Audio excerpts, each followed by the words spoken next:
Hello, everyone, and welcome to our latest edition of the Business Spotlight interview series. Today, it's my great pleasure to host Gordon Carson. Gordon is the Managing Director of 4C Executive Search, which operates out of Belfast, Northern Ireland, but on a global scale. And Gordon, we're delighted to have you with us today. Why don't you share with us a wee bit about who you are, what you do, and how long you've been doing it for? Well, good afternoon, Richard, and thank you, and pleasure to meet you. I'm Gordon Carson, as you say. I'm the Managing Director of 4C Executive, and we are the leading search organisation based, as you rightly say, in Belfast. However, we do operate on a global basis, Richard. In fact, our strap line, if you like, is global knowledge, local reach. So we do get involved in placing executives across the globe, literally. However, the common denominator is typically for organizations that are headquartered or certainly have a presence here in the north of Ireland. So yeah, as I say, we are the leading executive search provider and effectively headhunters based here in Belfast. So we are a relatively small team. There are 10 in total. However, for executive search businesses, that would be certainly the largest executive search company here in Northern Ireland. Very good. So who's your ideal customer then, Gordon?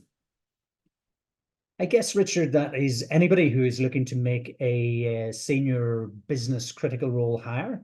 And that could be anybody operating across all sectors, any sectors here in Northern Ireland. We don't focus specifically on any particular sector. For start, Northern Ireland business would be too small to do that, but we do operate across all sectors. So it's not just, I guess, though, it's those organizations in particular, though, that are looking for exceptional talent and therefore are prepared to invest in a process that yields results. And that is the executive search process, which is a very different process to the traditional recruitment methods that you may be familiar with. So it's a methodical, in-depth process that is designed to reach out to the inactive market, i.e.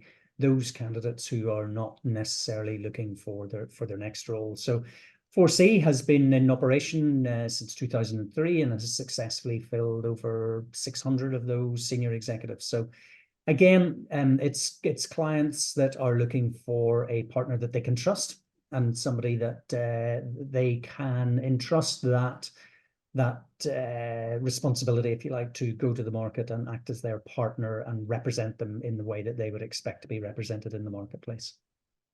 Excellent, excellent. And 2003, you said, was the starting point. Is that right?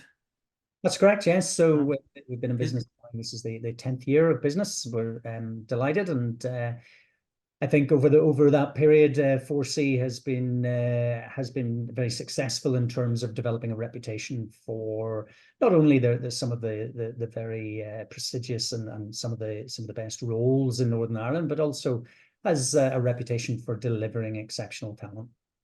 Excellent. Well done. Well done. So what's been your biggest learning, Gordon, since you've taken the hot seat and joined as the managing director? Biggest learning, I guess that comes down to nothing ever stays the same, Richard, and a bit of a cliche, but I think in this case it's certainly very accurate. So it's really about that adaptability and ensuring that we're staying ahead of the industry trends and ensuring that the dynamic talent market is we're matching those individuals with what industry actually requires, and not only what it requires, but preempting those requirements. So when we're working with clients, we understand their needs thoroughly, and in order to map out and connect that very unique and exceptional talent. Very good. And is this something that you always wanted to do when you're growing up, or is this something you've just sort of meandered into or ended up in? Well, I don't think, Richard, I've met anybody who has set out and targeted the recruitment market and ended up in it. At least I haven't met them yet, anyway. So, not something that was planned. But I suppose when I struck back, I always wanted to be in business. Number one. Number two, I always felt that it would be to do with a people-oriented business, and of course, that's exactly what we here at 4C do, is we connect people with business critical opportunities. So in that way, it was a very natural fit. Very good. And what have been some of the biggest issues that you've overcome? I think really it's those times where the businesses required resilience. I mean, I guess the pandemic is a good example of that. And economic challenges, I suppose, would be the wider term for it, Richard, and ensuring that the business is in a position where it can withstand those headwinds, and ensuring that we know how to navigate our way through those. So I suppose that back to that adaptability and that resilience piece is key to weathering those storms. Yeah, that word resilience has come up in quite a lot of the interviews that I have done.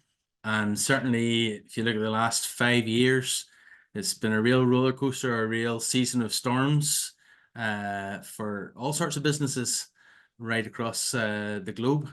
So that resilience has been essential. Any other things, even like something for yourself personally that you've learned during the journey? Yeah, I guess. I mean, again, I would go back to that word resilience that we talked about. Yeah. It's just understanding what that means for you as an individual, and to withstand any knockbacks, to be able to bounce back again, but more importantly to always remain positive. Just like the pandemic, it's provided many opportunities for businesses and individuals, and 4C Executive is no different, in the sense that it's been required to identify specific skill sets, specific roles that have come as a result of challenges like that. So we're in a very we're uniquely placed, if you like, to respond to that. So there's always opportunity that that these headwinds provide, and it's just about ensuring that you're always being adaptable to change to those circumstances, so that you can take advantage of them. Yeah, before we started the interview, we were talking a little bit about sailing, and I guess headwinds. If you're a good sailor, you know how to trim your sails and how to adjust the pitch of your boat to navigate those headwinds, as you discuss, to get the most speed, or to travel the best. Yeah, well, look, I guess it's important to understand that I'm not a sailor, and but we did have a chat about it. I think the only sailing I've done is the Lawrence ferry, but Okay. yeah, look, absolutely, it's about process, isn't it? And Yeah. ensuring that when you set a strategy, when you set a plan, that that plan's going to very quickly need to change, because the environment that we're operating in changes that quickly. So as long as you recognize that, and are flexible enough to change tack, then yeah, it's that will stand you in good stead. Yeah, yeah, and I think looking over generations of businesses, you see some of them that when things turned digital, they didn't adapt well to that, and maybe even went extinct as such. But it's the businesses that prove their resilience are the ones that adapt to the changing climates the best. Yeah, and look, it's no different, as I say, to 4C Executive, and again, going back to the pandemic, as a result of that, it became a very candidate-led market. So as we all know, it's a very tight pool out there in terms of the availability of candidates, but I think that lends itself very well to what we do, and that is search. And that search piece is very, very important, that head hunting piece, if you like, because as I said earlier, what we're interested in is targeting those inactive clients or candidates, sorry, that are not necessarily looking for the next role, because the days have been able to place an ad and attract that that very exceptional talent are gone. Yeah. So that lends itself to what we do, which is a very methodical process designed to map out the marketplace, and in order to ensure that no stone is left unturned to uncover that talent. So yeah, we feel that lends itself very well to business like ours. Excellent. Excellent. So, Gordon, what has been the most surprising aspect of running a business up to date? Well, I suppose for me, Richard, that's about we don't deal in I guess a series of transactions with customers. We deal with long-term partnerships with clients. Yeah. So it's about those relationships. It's about understanding and building up that trust that I mentioned before. Yeah. And I think that's one thing that 4C is recognized for. It's that trusted partner. They're trusting us to. I mean, we get invited into into some of the most successful organizations here in Northern Ireland, and if it is a senior role, we need to understand their innermost strategy, if you like, and in and around people. So that's a very privileged place to be. But again, you need to be trusted to be brought in, and for all of those business strategies to be shared with you. But it's important because we're going out to the marketplace, and those are the sort of questions that we're going to have to deal with by candidates that we are ensuring that we get them on the hook for that particular role. So yeah, I think I would say if it's down to one thing, it's down to the relationships that we build with clients, and that's reflected in the repeat business that we have from a large percentage of our customer base, where year on year who are coming back to us to deliver those senior hires. Excellent. So I guess even out of your clientele, you would have lots of people who would inspire you, but and I don't mind obviously if you want to share one from that, but maybe you have other people in your life or in business or outside of business that inspire you. Who would inspire you? Who would inspire me? Well, there's obviously the household names and business entrepreneurs, and of which many that we'll be familiar with. But for me, it's and I suppose one thing that I reflect on in my time in 4C is the talent that we have here in Northern Ireland, and I think some of the entrepreneurs, the Indigenous entrepreneurs that we have are as impressive as any that are out there. So I think those would be the individuals that would inspire me the most. And we quite often get clients or prospective clients who at the outset of an assignment say, well, look, we need to go search into whether it be GB, Europe, America, wherever it might be. We can do that, absolutely, and we have methodologies to do that. But the talent that exists here in Northern Ireland, I think, is exceptional. Yes. It's about tapping into that talent. So there are many, and I'll not embarrass any of them by mentioning them by name, but there are many here who are, as I say, Indigenous, that I think are right up there with the very best. Yeah, excellent. And then, do you yourself find that you're motivated internally, or do you have books that you read for motivation, or do you have podcasts that you listen to on a daily or a weekly basis for motivation?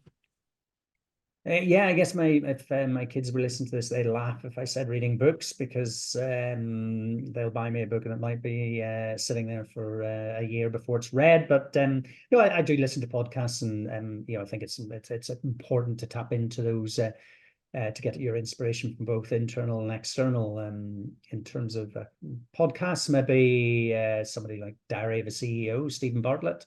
Yeah. I think he has some insightful podcasts, some really good guests, and really, I think it's down to the quality of his interviewing that he enables and draws out the best in his in those interviews. So he would be somebody, and maybe somebody on a lighter note. And again, I think my kids would point to this one would be Chris Evans, who's got a really sort of energetic style around interviewing some pretty interesting individuals, probably more on the entertainment side. But again, look, they're successful individuals, and that success is all built on methodologies and approaches to building that success. So yeah, there's always something you pick up in one of those. Totally. My No, kids that's great. I think my kids think I've got a bromance with Chris Evans, the DJ. It's interesting that you mentioned Stephen Bartlett, because he was recently here in Belfast, but also with Action Coach. He every year we have a an event called BizX that's held in London, and he was one of the key speakers at it last year.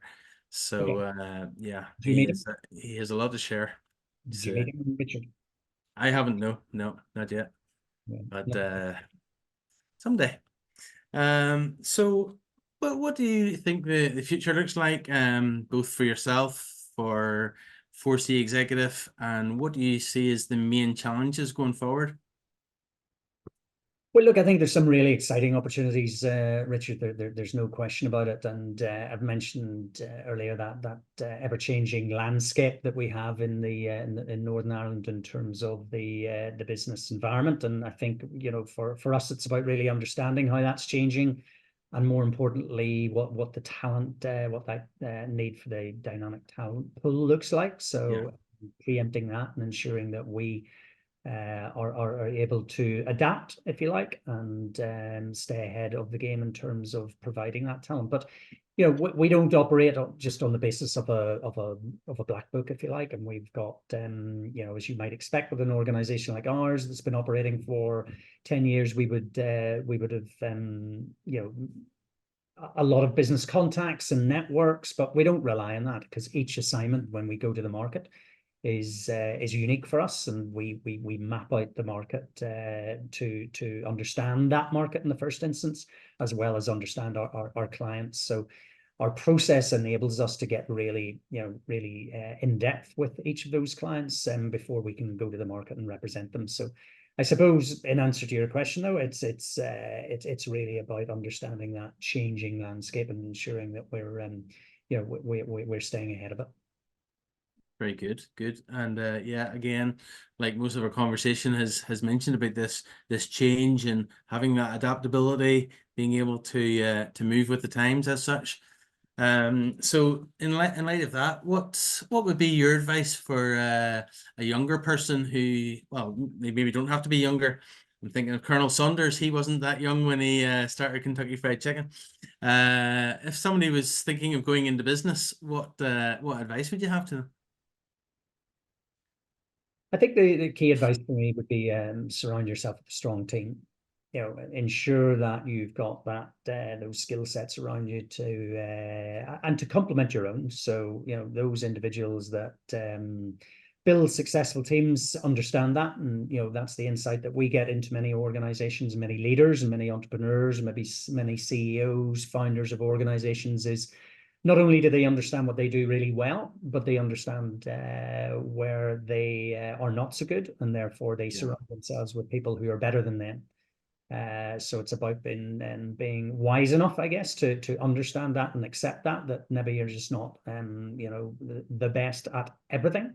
yeah. So that would be the key thing for me, is surround yourself with a strong team. But then again, and I would go back to the resilience piece, is never underestimate, I guess, that power of resilience to in order to withstand, as we said, the knockbacks and the bumps that inevitably will you know, will hit you along the road. And I Yes. think if you've got a strong team and that approach and positive outlook, then you know, there's very little that you won't be able to achieve. Very good sharing. And I guess lastly, as we wrap up, what's the best piece of advice that you could give to an 18-year-old Gordon if you had the ability to wind that clock back, which unfortunately none of us have that ability. Goodness, there's a lot of advice I'd give that 18-year-old, I tell you. Study harder, maybe. Would be one. But no, look, I would say, look, don't be afraid of taking, you know, calculated risks, and never let that hold you back. Make sure that and I suppose that combined with be ambitious, you know, set the bar high, and really you know, there's no such thing as failure. It's just about you know, refining success. So, you know, all sounds a bit cliche, but I think it's absolutely right to say, look, you know, aim high, and really don't be afraid about making mistakes. Excellent advice. Excellent advice. And Gordon, look, really appreciate your sharing today, all the nuggets of wisdom that you've shared, and bits of advice like that. And most of all, for giving your time, and all of our viewers will just benefit from your experience and your shares, and a huge thank you. to doing that for us, and also every success going forward for yourself and for 4C Executive. And thank you once again. Much appreciated, Richard. Thank you, and pleasure to meet you. And hopefully we'll be talking in the near future too. Thank you, and to you. Thanks.